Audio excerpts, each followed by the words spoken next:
এক দশক আগে ব্লগার অভিজিৎ রায় হত্যার মামলায় যাবজ্জীবন কারাদণ্ড হয়েছিল শফিউর রহমান ফারাবীর। কিন্তু আজ 11 বছর পর হাইকোর্টে সেই মামলায় তাকে জামিন দিয়েছেন। দীর্ঘ এক দশকের বন্দি জীবনের পর নতুন করে আলোচনায় উঠে এসেছে কে এই ফারাবী।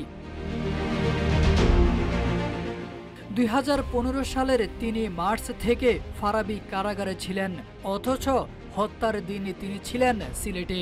মামলার কোনো সাক্ষী তার নাম বলেননি, আসামিদের জবানবন্দিতেও তার উল্লেখ নেই। এমনকি তদন্ত কর্মকর্তার বাইরেও কেউই তাকে চিনতেন না। খোদ অভিজিৎ রায়ের বাবা অধ্যাপক অজয় রায়ও বলেছিলেন ফারাবীর সম্পৃক্ততায় তিনি সন্তুষ্ট নন। তাহলে কি ফারাবী ছিলেন এক ভুল বিচারের রাজনৈতিক শিকার? আরও বিস্ময়কর হলো, তথ্য প্রযুক্তি আইনের কুখ্যাত 57 ধারায় শেখ হাসিনার বিরুদ্ধে লেখালেখির অভিযোগে ফারাবীকে আরও 7 বছরের কারাদণ্ড দিয়েছিল সাইবার ট্রাইব্যুনাল। সেই রায় ঘোষণাও হয়েছিল ক্যামেরা ট্রায়ালে, অর্থাৎ আদালত খালি করে।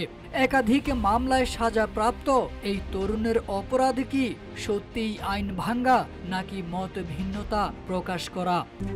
RICL TMX, যুগের পর যুগ স্থাপনা থাকে মজবুত। 2015 সালের 26শে ফেব্রুয়ারি বইমেলার ভিড়ে খুন হন অভিজিৎ রায়।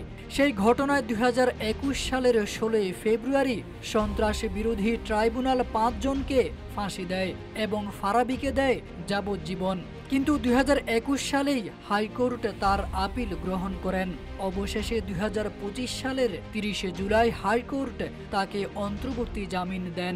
তার আইনজীবীদের মতে গোটা বিচারই ছিল ভুলে ভরা।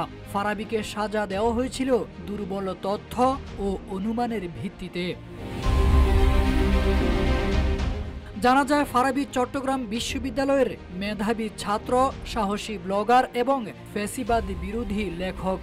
একের পর এক প্রগতিশীল প্ল্যাটফর্মে নাস্তিকতা ও রাষ্ট্রীয় ভণ্ডামি নিয়ে কলম চালিয়েছেন তিনি। শাহবাগ আন্দোলনকে নাস্তিকদের প্রজেক্ট হিসেবে আখ্যা দিয়ে নিজের অবস্থান প্রকাশ করেছিলেন, যা ক্ষমতাসীন মহলে চরম অস্বস্তির জন্ম দেয়। ফলাফল, তাকে টার্গেট করে সাজানো হলো এক পরিকল্পিত মামলা।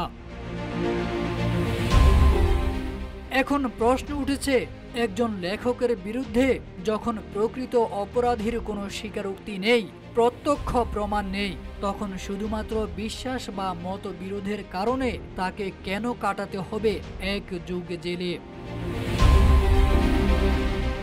তারেক আজিজ খান, রূপালী বাংলাদেশ।